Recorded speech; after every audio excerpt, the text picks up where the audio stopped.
बात करेंगे। पहले कर्नाटक का अपडेट आपको दे दें। कर्नाटक में मुख्यमंत्री की कुर्सी को लेकर जो खींचतान मची है, उसके बीच आज कांग्रेस हाईकमान के लिए कुछ सुकून देने वाली तस्वीरें आई। ये तस्वीरें हैं, एक साथ दिखाई दे रहे हैं। सीएम सिद्धरामैया और deputy CM DK Shivakumar आज एक साथ इन दोनों ने ब्रेकफास्ट किया और 1 घंटे बाद दोनों नेताओं ने प्रेस कॉन्फ्रेंस भी की। मैं आपको ये बता दूं कि पहले तो ये कहा जा रहा था कि आने वाला कल, बल्कि आज 29 तारीख को दिल्ली में राहुल गांधी और खड़गे साहब वो सिद्धरामैया और डीके शिव कुमार को साथ में बैठाएंगे और उनसे बात करेंगे और फिर सारे मसले का हल निकालेंगे। शब्द खुद पार्टी के अध्यक्ष मल्लिकार्जुन खड़गे के थे कि मर्ज है, मेडिसिन देखनी है, क्या देनी है, दवा देनी है तो वो हम करेंगे मिल बैठकर। लेकिन उससे पहले कल रात को अचानक ये खबर आती है कि कांग्रेस हाईकमान ने दोनों नेताओं से कहा है कि आप एक साथ बैठ के अपने बीच में जो भी बातें हैं उन बातों को साफ कीजिए और इसके लिए आज सुबह आप लोग एक साथ नाश्ता कीजिए। फिर कल ही सिद्धरामैया जी ने कह दिया था कि हाँ, हम लोग आज सुबह मिलेंगे और हम लोग बात करेंगे। फिर आज इस ब्रेकफास्ट मीटिंग के बाद सिद्धरामैया बोले कि हमारे बीच में कोई मतभेद नहीं है और ना भविष्य में होगा। कौन सा मतभेद नहीं है? सारे मतभेद तो दोनों नेताओं ने ट्विटर पर जाहिर किए। फिर वो कह रहे हैं हम साथ में मिलकर काम करेंगे।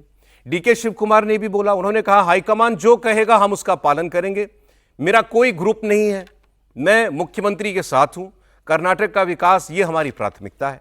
तो बातें तो बड़ी अच्छी की, लेकिन इससे पहले जो बातें कर चुके हैं वो धुल तो नहीं जाएंगी।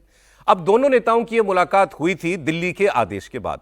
पिछले करीब 15 दिनों से दोनों ग्रुप्स के कार्यकर्ता और नेता, विधायक भी अपने अपने नेता को मुख्यमंत्री पद पर देखना चाह रहे थे और दिल्ली की दौड़ लगा रहे थे। 2023 में जब सरकार बनी थी तो अब तो बिल्कुल क्लियर है, जब कह दिया डीके शिव कुमार ने कि 4-5 लोगों की सीक्रेट मीटिंग में 2.5 साल के फॉर्मूले पर बात हुई थी। अब इसी को लेकर ये सारा ड्रामा चल रहा है। तो हमारे साथ बेंगलुरु से टी राघवन हमारे सहयोगी, वो भी हमें ज्वाइन करेंगे, वो बताएंगे कि निकला क्या आज की मीटिंग के बाद। लेकिन पहले आप सुनिए जरा इसमें डीके शिव कुमार की बात। We all have joined together, we have worked together. The party, as the entire workers of the state, have jointly supported us, and the people of Karnataka has blessed us with a massive mandate. Whatever promises we have given to the people of Karnataka, it is our bound duty to deliver everything. The promises, whatever we had given to them, we have delivered. तो DK साहब कह रहे हैं सब कुछ ठीक है, यही बात जो है सिद्धरामैया भी रिपीट कर रहे हैं। लेकिन इस बीच कल एक और डेवलपमेंट हुई, वो भी आपके लिए जानना जरूरी है। डीके शिव कुमार और सिद्धरामैया के बीच खींचतान के बीच में एक तीसरा एंगल आ गया है। कर्नाटक के जो गृह मंत्री हैं जी परमेश्वर, ऐसा लग रहा है कि कहीं इनके भाग्य में ना मुख्यमंत्री की कुर्सी आ जाए। कल एक्चुअली कर्नाटक के टुमकुर में दलित समाज के लोगों ने जी परमेश्वर को मुख्यमंत्री पद देने की मांग करते हुए एक प्रदर्शन किया और इस प्रदर्शन पर आज जी परमेश्वर जी का बयान भी आ गया और उन्होंने कहा कि भाई कोई समाज भावना अच्छा ऐसी रख सकता है क्योंकि समाज का व्यक्ति ऊंचे पद पर पहुंचे, इसमें कुछ भी गलत नहीं है, लेकिन होगा वही जो दिल्ली चाहेगा। Somebody wants DK Shiv Kumar as Chief Minister, somebody wants Siddaramaiah ji to continue, and somebody wants me to be the Chief Minister, and somebody wants somebody else. So you cannot stop the aspirations. Every time there is a talk about the Chief Minister, whether after the election or somewhere in between, when there is the formation of the government, Dalits express their aspirations. That is nothing wrong in it. I don't think it is wrong in. वैसे ये इनको माना जाता है कि ये Siddaramaiah camp के ही हैं, लेकिन ये ख्वाहिश इनकी बहुत पुरानी है क्योंकि जब भी डीके और सिद्धरामैया के बीच में कोई टसल चलता है तो इनको लगता है कि मैं सीनियर भी हूं तो हो सकता है कि और दलित समाज से भी हूं तो शायद कॉम्प्रोमाइज कैंडिडेट मैं बन जाऊंगा। हमारे साथ टी राघवन जुड़े, उससे पहले अवधेश जी एक बार जरा बताएं सर, क्या मतलब दोनों भाइयों ने तो कह दिया कुछ था ही नहीं हमारे बीच में झगड़ा? नहीं, ऐसा असल में झगड़ा इनका था ही नहीं। हा? आप भी जानते हैं कि अगर ये प्रदेश का झगड़ा होता तो प्रदेश में निपटता। ये झगड़ा तो केंद्रीय नेतृत्व ने पैदा किया था। जब केंद्रीय नेतृत्व अपनी महिमा खो बैठता है तभी गठबंधन में तो 6-6 महीने 2.5 साल की बात हो सकती है, पार्टी के अंदर 2.5 साल की बात करना है तो केंद्रीय नेतृत्व का था। इनमें कहां कोई झंझट है, तो खाएंगे भी आपस में, इनके बीच न दोस्ती है न इनके बीच झंझट है। ये दोनों इसमें कहीं नहीं है, ये दोनों तो केवल चेहरे थे। देखिए मूल बात यह है, इसका 3 पहलू है। पहला तो कर्नाटक से संबंधित है जिसमें आपने बता दिया। प्रश्न यह है कि क्या यह वाकई एक ट्रूस है और इसका समाधान क्या केंद्रीय नेतृत्व कर पाएगा, क्योंकि बयान तो वही है कि आला कमान फैसला करेगा। दूसरा, क्या वाकई कांग्रेस का केंद्रीय नेतृत्व अब इतना, सोनिया गांधी परिवार इतना अक्षम, प्रभावहीन और अकुशल है कि अब वो प्रदेश के झगड़े सुलझाने में सक्षम नहीं है। लोग मानने लगे हैं कि आप हमको चुनाव जिता नहीं सकते हैं, पार्टी संभल नहीं रही है, तो हम आपके नेतृत्व में कैसे काम करें, आवश्यकता है तब तक नाम लेंगे। और इसका तीसरा पहलू यह है कि जो कुछ देश में पिछले 11 सालों में जो एक फंडामेंटल मेंटेलिटी चेंज हुई है, लोगों की पैराडाइम शिफ्ट हुआ है देश को लेकर राजनीति के लेप में, उससे पेश बैठाने में कांग्रेस पार्टी विफल है और उसकी परिणति इस रूप में हो रही है। एक लाइन और है, आप लोग प्रियंक खड़गे को मत छोड़िए इसमें, बताने वाला था सर, आप बताइए। आपने परमेश्वर का नाम ले लिया, लेकिन क्या इसमें यह भी खेल चल रहा है कि मल्लिकार्जुन खड़गे चुपचाप इसमें की फैसला आला कमान करेगा, बैठ के चर्चा करेंगे, राहुल गांधी होंगे, चाहते हैं कि ये दो के झगड़े में और चुपचाप रहे और तीसरे का स्थान निकल जाए। प्रियंक खड़गे की कोई ना कोई भूमिका तो है और महत्वपूर्ण भूमिका है। इससे पहले भी आपको पता है कि ये खबर आई थी कि राहुल गांधी ने सीधा व्हाट्सएप मैसेज भेजा डीके शिव कुमार को, जब बोले बड़े व्याकुल हो रहे थे और उनकी कोई मुलाकात नहीं हो पा रही थी राहुल गांधी से, कि wait I will talk to you. फिर ये खबर आई कि प्रियंक खड़गे राहुल गांधी का मैसेज कन्वे करने के लिए गए, वो डीके शिव कुमार से मिले। ये बात भी अब जो है सच साबित हो रही है। अब फिर अचानक ये क्या कि दिल्ली की मुलाकात से पहले दोनों से कहा गया कि आप मिल लीजिए पहले आपस में। तो आपको राघवन के पास लेकर के चलते हैं बेंगलुरु। अब अगर झगड़ा खत्म हो गया, झगड़ा टल गया, या कुछ नहीं, जो जैसा था वैसा ही है? जी देखिए, आज की ब्रेकफास्ट मीटिंग का मतलब यही था कि डैमेज कंट्रोल करना है। जो एक मैसेज जा रहा था कि दोनों लीडर पब्लिकली एक दूसरे पर परोक्ष रूप से कटाक्ष कर रहे हैं, उस पर फुल स्टॉप लगना चाहिए और यही इस बैठक में हुआ भी। आज दोनों ही खेमों ने यह कहा कि अब आगे से एक दूसरे पर किसी भी तरह का कटाक्ष नहीं किया जाएगा। ये एक टेम्पररी सीज फायर है, चूंकि असेंबली का सेशन है और विपक्ष को ये ऐसा मुद्दा नहीं थमाना चाहते हैं। ये बहुत क्लियर इंस्ट्रक्शंस हाईकमान से मिले हैं। हाईकमान कमजोर है ये कहना बहुत जल्दबाजी होगी, क्योंकि अभी यहां पर जो सिचुएशन है, ऐसी एक सिचुएशन पैदा हुई है सौरभ की दोनों ही नेताओं का किसी भी तरह से पार्टी से अलग होना पार्टी को आने वाले चुनाव में बहुत बड़ा नुकसान दे सकता है। आप एक बात गौर कीजिए, जब प्रेस कॉन्फ्रेंस में डीके शिव कुमार ने ये कहा कि 2013 में जब सिद्धरामैया के नेतृत्व में सरकार बनी थी, तब हाईकमान के कहने पर सिद्धरामैया ने उनसे कहा था कि वो 3 से 4 महीने तक वेट करें, उसके बाद वो मंत्री बने थे। तो वो उन्होंने कहा था कि उनकी बात को मैंने तुरंत जो है मान लिया था। आज भी वो इसी बात को दोहराते हुए दिख रहे हैं कि हाईकमान की बात मैंने मानी है, सिद्धरामैया की मैंने बात मानी है। इसका मतलब ये नहीं है कि मैं अब बिल्कुल बैकफुट पर चला गया हूं। ये जो आज की बात है, ये सिर्फ कुछ दिनों का ये एक पैक्ट है कह सकते हैं, जिसे हम टेम्पररी सीज फायर का नाम दे रहे हैं। उसके बाद जब असेंबली का सेशन खत्म होगा, पार्लियामेंट का सेशन, और फिर संक्रांति के बाद का क्या हुआ जो राहुल गांधी और खड़गे जी इन दोनों के साथ करने वाले थे? राघवन जी देखिए, ये मीटिंग उस वक्त के लिए तय की गई थी कि जब अगर दोनों ही नेता इस बात पर किसी भी तरह से सहमत नहीं होते हैं तो हो सकता है कि उन्हें तुरंत दिल्ली बुलाया जाएगा। लेकिन अब ये मीटिंग होगी, लेकिन अब नहीं होगी, अब मीटिंग 15 जनवरी के बाद होगी। अच्छा, तो मतलब वो दिल्ली की मीटिंग जो है वो टल गई। राघवन, बहुत शुक्रिया, आपने बहुत क्लैरिटी दी इसमें, और आपने कहा ये टेम्पररी सीज फायर है। अब गौर कीजिए, जो उन्होंने कहा कि डीके शिव कुमार पीछे हट गए, ऐसा नहीं है। ये दिखाने के लिए कि भाई दुनिया को ये मैसेज ना जाए कि हम खुलकर लड़ रहे हैं। और इसमें जो बात अवधेश जी ने कही कि किरकिरी तो दिल्ली की होती है, गांधी परिवार की होती है।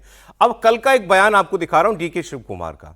उस बयान में इन्होंने कहा कि बड़ा सेफ भी प्ले कर रहे हैं, और उनका कहना यही है बार बार कि दिल्ली ही सब कुछ है। उन्होंने तो कहा कि दिल्ली या गांधी परिवार वो टेम्पल है हमारे लिए, और जो होगा वहीं से होगा।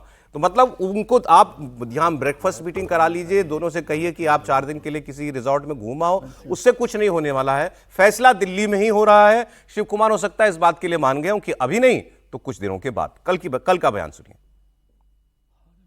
Definitely, I'll go to Delhi because see, Delhi is our temple. Delhi is our temple. We have to go there. All of us are. Without Delhi, nothing can go. Congress party is a party with a big history, and always Delhi will guide us. We may rule here. Ultimately, we have a policy contained to the whatever the policies of the Congress party and the Constitution. We have to work by that. अब बताइए सबीर जी, क्या खबर है? अब राघवन कह रहे हैं दिल्ली में फिलहाल नहीं होने वाली मुलाकात। 2-3 कल बड़े डेवलपमेंट हुए थे सौरभ जी। जब डीके शिव कुमार ने जो ट्वीट किया था, एक्स पे पोस्ट किया था वर्ड और वर्ड को लेकर, उसके बाद जब शाम को सिद्धरमैया ने उसका जवाब दिया एक्स पर, उसके बाद डीके शिव कुमार बहुत उखड़ गए थे और खबर ये थी कि उन्होंने कहा था कि अब मैं फैसला करूंगा मुझे क्या करना है दिल्ली जाकर। राहुल गांधी इस दोनों के बीच जिस तरीके से एक्स पर पोस्ट हो रहा था, जिस तरीके से बयान आ रहे थे, राहुल गांधी उससे नाराज थे। राहुल गांधी ने रणदीप सुरजेवाला से कहा कि डीके से मेरी बात कराओ, बोलो मेरे से बात करें। रणदीप सुरजेवाला डीके को फोन लगा रहे थे, डीके शिव कुमार ने उनका फोन नहीं उठाया। फिर रणदीप सुरजेवाला ने डीके को मैसेज कराया कि राहुल गांधी जी आपसे बात करना चाहते हैं। डीके शिव कुमार ने राहुल गांधी को फोन किया और राहुल गांधी ने एक कहा कि ये जो हो रहा है ये सब ठीक नहीं है, आप सिद्धरमैया के साथ बैठो, आप बात करो, मैं आपको दिल्ली बुलाऊंगा। इनकी बात हुई डायरेक्ट राहुल गांधी से बात हुई है, बैठने को तैयार नहीं थे। डीके शिव कुमार की जब राहुल गांधी से बात हुई, राहुल गांधी ने कहा कि आप सीएम के साथ बैठो, दिल्ली बैठक होगी पहले, लेकिन जिस तरीके से माहौल बन गया है पूरा कर्नाटका में, उस स्टेज पर आपको दोनों को दिल्ली लाकर मैं बैठूंगा, मल्लिकार्जुन खड़गे बैठेंगे, वो संदेश ठीक नहीं जाएगा, पहले आप अपने स्तर पर बैठिए दोनों, उसके बाद दिल्ली निर्णय करेगा क्या करना है। ये तो बात ठीक है। राहुल गांधी ने डीके शिव कुमार से बात की और मल्लिकार्जुन खड़गे ने सिद्धरमैया से बात की और सिद्धरमैया से कहा कि आप डीके शिव कुमार से बात करके उन्हें अपने यहाँ लंच या ब्रेकफास्ट पे आमंत्रित करो। फिर सिद्धरमैया ने डीके शिव कुमार को ब्रेकफास्ट पे आमंत्रित किया और उसके बाद आज इन दोनों की बैठक हुई, बैठक के बाद सिद्धरमैया ने राहुल गांधी से बात की, डीके शिव कुमार की बात करवाई और उसके बाद तय हुआ कि पत्रकार वार्ता में क्या क्या बोलना है। और उसके बाद इन्होंने पत्रकार वार्ता में ब्रीफिंग दी है कि हम अभी भी साथ हैं, कोई बात मतलब पहले डैमेज कंट्रोल करो, जो माहौल बिगाड़ा है उसको ठीक करो, पहले ठंडा करो, बिल्कुल ठंडा करो। और ये कह दिया गया और अभी सोनिया गांधी नहीं है, सोनिया गांधी के बिना ये बैठक नहीं होगी। डीके शिव कुमार ने कहा था कि सोनिया गांधी रहेगी तभी बैठक होगी, तो सोनिया गांधी अभी देश में नहीं है, सोनिया गांधी आएगी। उसके बाद अभी सेशन है, सेशन के बाद बजट है, बजट के बाद इसका फैसला होगा और बजट के बाद डीके शिव कुमार को शायद मुख्यमंत्री बना दिया जाएगा। तब तक सिद्धरमैया भी जो लगता है उनको 1-1.5 महीने का समय मिलेगा, जो भी फैसला होगा सोनिया गांधी। अब 1-1.5 महीने के लिए शांति होगी। फिलहाल ये 31 दिसंबर तक सिद्धरमैया है, मुझे लगता है बजट भी सिद्धरमैया पेश करेंगे 17वां, और उसके बाद मुझे लगता है नेतृत्व परिवर्तन कर्नाटका में होगा। फिलहाल इसे ठंडा प्रक्षेप इन्होंने फिलहाल कुछ समय के लिए कर दिया है। विजय जी क्या है, मतलब केवल ये तो वो किकिंग द कैन हुआ ना, आपने टाला ही है फिलहाल बस। ये ऑपरेशन सिंदूर की तरह से ऑपरेशन बेंगलोर जो है पॉज बटन पर है, सीज फायर नहीं हुआ है। राहुल जी के आदेश के बाद ही, मतलब राहुल जी से बात हुई, जो मेरे को जानकारी मिली इनकी डीकेएस की, और उसके बाद ये तय हुआ कि मॉर्निंग में दोनों लोग मतलब इसको सेटल करिए, ये ज़बरदस्ती का तमाशा नहीं होना चाहिए इसको, और फिर उसके बाद देखेंगे। लेकिन मोटे तौर पर ये बात कंसेंसस जैसी है कि शिव कुमार डीकेएस ही बनेंगे चीफ मिनिस्टर। डीकेएस बनेंगे अच्छा, बिल्कुल चुनाव बजट के बाद जब भी, हाँ मतलब अभी तुरंत नहीं हो तो मतलब कर्नाटक में मुख्यमंत्री बदलेगा ये तय है, डीके बनेंगे मतलब ये अंडरस्टैंडिंग हुई है। अब वो तो क्या होता है, बहुत सारी स्थितियां बाद में भी बदलती हैं, जैसे सिद्धरमैया साहब हैं, परमेश्वर साहब आ गए, प्रियांक जी आ गए, वो बहुत सारी चीज़ें, लेकिन एक अंडरस्टैंडिंग ये बनी। और वो इसलिए भी कि पॉलिटिक्स में ऐसे नहीं होना कि आज ही आपने दबाव बनाया और आज ही चीफ मिनिस्टर बना दिया। और शिव डीकेएस को भी समझ में आई कि यदि ज़्यादा बनाया तो हो सकता है कोई तीसरा बंदा बाजी मार ले, तो वो करने के लिए। लेकिन फाइनली जो हम लोग कल भी चर्चा कर रहे थे कि राहुल गांधी को बीच में आए बिना ये काम नहीं चलता, जो उन्होंने उसको बात की, उनसे सिद्धरमैया की बात हो गई है राहुल गांधी से। ये तो सिद्धरमैया इस बात जो आप सार्वजनिक जानकारी दे रहे हैं कि अंडरस्टैंडिंग ये कि डीके बनेंगे, तो मतलब सिद्धरमैया के लिए उसको सिद्धरमैया के लिए भी एक मतलब एक थोड़ी सी सम्मानजनक रेस्पेक्टफुल एग्जिट हो, ये देखा जाए ना। ये नहीं कि शिव कुमार ने कह दिया तो अब इस प्रेशर में आके चले गए, और हो सकता है बजट पास होगा, बजट आएगा, फिर महीने के 2 महीने निकल जाए, लेकिन बहुत दिन के लिए वो बहुत दिनों के मेहमान नहीं है सिद्धरमैया उस कुर्सी के लिए। ये एक अंडरस्टैंडिंग है। और वो शिव जो डीकेएस भी सोनिया गांधी की बात करें, क्योंकि सोनिया गांधी का बहुत आशीर्वाद है उन पर, डीकेएस पर, तो उनको लगता है कि अभी ये काम होना चाहिए।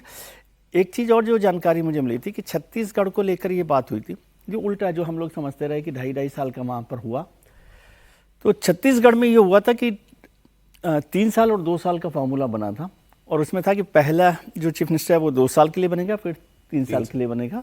तो उसमें पहले इनका नाम था टीके सिंहदेव का कि वो पहले बन जाए, लेकिन उनका कि नहीं मैं बाद में बन जाऊंगा, पहले आप बघेल साहब को बनने दीजिए।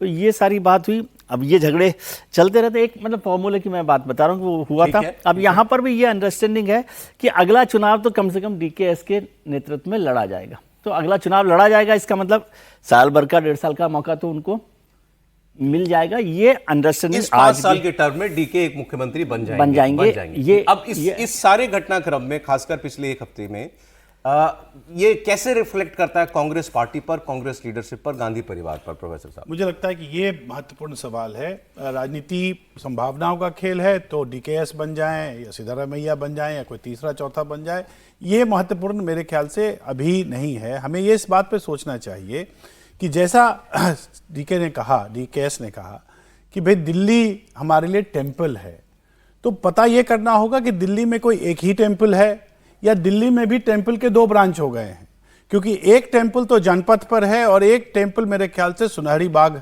रोड पे है। अब वो सुनहरी बाग रोड पर जो है वो कांग्रेस में नए चेहरों को लाने की कोशिश है। जो टेम्पल जनपथ पे है वहां पारंपरिक रूप से जो क्षत्रप हैं उनको समर्थन करने की कोई कवायद रहती है। और ये खेल आपने देखा होगा, राजस्थान में भी हुआ, मध्य प्रदेश में भी हुआ, छत्तीसगढ़ में भी हुआ, जब वहाँ कोई ऐसा संरचना नहीं है, जहाँ पार्टी का एक ऐसा व्यापक जनाधार नहीं है और दिनों दिन राजनीतिक जो दल के रूप में कांग्रेस की जो राजनीतिक पूंजी है या संपदा है वो घटती जा रही है और दावेदारों की संख्या हमेशा लगातार बढ़ती जा रही है। तो ऐसी स्थिति में कैसे किसको कहां एकोमोडेट करें, यह समस्या हमेशा बनी रहेगी, क्योंकि जब ऊपर से थोप दिया जाएगा और जिन लोगों का या जिन जिन व्यक्तियों की राजनीतिक संपदा या पूंजी उतनी नहीं है राज्यों में, जैसे डीकेएस का सवाल है, तो ये तो तय है कि कांग्रेस के कुछ चुनिंदा लोगों में डीकेएस एक ऐसे व्यक्ति हैं जो न सिर्फ कर्नाटक में बल्कि कर्नाटक से बाहर के राज्यों में भी जब कांग्रेस की चुनावी रणनीति होती है, जो चुनावी आवश्यकताएं होती हैं, जिन धन और संपदाओं को इकट्ठा करने की कोशिश की आवश्यकता होती है, उसमें उनकी एक प्रबल भूमिका रहती है। पिछले लोकसभा चुनाव में मैं और विजय जी थे, हमने कई जगह उनको उत्तर प्रदेश में बहुत संगठनात्मक रूप में देखा। तो जाहिर तौर पर जिस व्यक्ति ने इतना बड़ा क्लेम किया हो, इतना बड़ा भूमिका उसकी रही हो, उतना वो प्रखर रहा है, प्रमुख रहा है, और उसको अगर आप पीछे साइडलाइन कर देंगे तो ये तो असंतोष होगा ही। चलिए सर, तो ये कर्नाटक का फिर अब लबो-लुबाब फिलहाल ये है। मंदिरों की बात हुई, वैसे तो कांग्रेस का और मंदिर का कोई कनेक्शन बहुत ज्यादा नहीं लगता, लेकिन हमेशा जैसे डॉक्टर प्रोफेसर साहब तो जानते ही है, जितने भी बड़े मंदिर होते हैं ना, उसके परकोटे में छोटे मंदिर बहुत सारे होते हैं। अभी जैसे राम जन्मभूमि मंदिर भी बना तो उसमें 6 बड़े मंदिर बने हुए हैं। तो ऐसे सब जगह होता है, जहाँ बड़े मंदिर होते हैं वहाँ छोटे मंदिर होते हैं। लेकिन एक ही प्रांगण में 2-3 बड़े मंदिर हो जाएं तो ये भी तो है। डीके शिव कुमार ने वैसे हनुमान जी का मंदिर जिले जिले में बना के और हनुमान जो है भक्ति बढ़ाने की भी उसमें बात इतना बता दें, जो विजय जी ने कहा, आपके पास भी ऐसी सूचना है कि डीके के नाम पे सहमति है? देखिए, ऐसा है कि सहमति का तो प्रश्न बाद में होता है। जब केंद्रीय नेतृत्व ने तय किया था कि 20 नवंबर के बाद ये हट के मुख्यमंत्री बनेंगे, तो उसका दायित्व था कि उसको लागू किया जाए। सर बात करेंगे तो अभी नहीं करेंगे? अभी तो नहीं, अभी इस समय कहना कठिन है। आज मीडिया ने, कई लोगों ने खबर मार दी है ब्रेकिंग न्यूज में कि डीके शिव कुमार महीने 1.5 महीने में मुख्यमंत्री बनना उनका तय है। लेकिन कांग्रेस के केंद्रीय नेतृत्व की जो अवस्था है, क्या वो सिद्धारमैया के असंतोष को झेलने की स्थिति है? विजय जी कह रहे हो कि नहीं, वो उनको जो है एग्जिट दिया जाए सम्मान पूर्वक। क्या सम्मान पूर्वक एग्जिट होगा? केंद्र में भी इसमें सम्मान तो कोई नहीं। तो डीके ने बाम मरोड़ के अपनी बात बनवा ली, तो ऐसा ही माना, तो ऐसा ही जाएगा। तो अब वो 4-5 लोगों के गुप्त मीटिंग के मिनट्स तो किसी के पास है नहीं। डीकेएस को भी नहीं बनाएंगे तब भी वैसी की वैसी बात रहेगी। मतलब अभी फिलहाल कर्नाटक का झगड़ा कुछ दिनों के लिए शांत पॉज मोड में, जैसा बताया गया, सार्वजनिक रूप आगे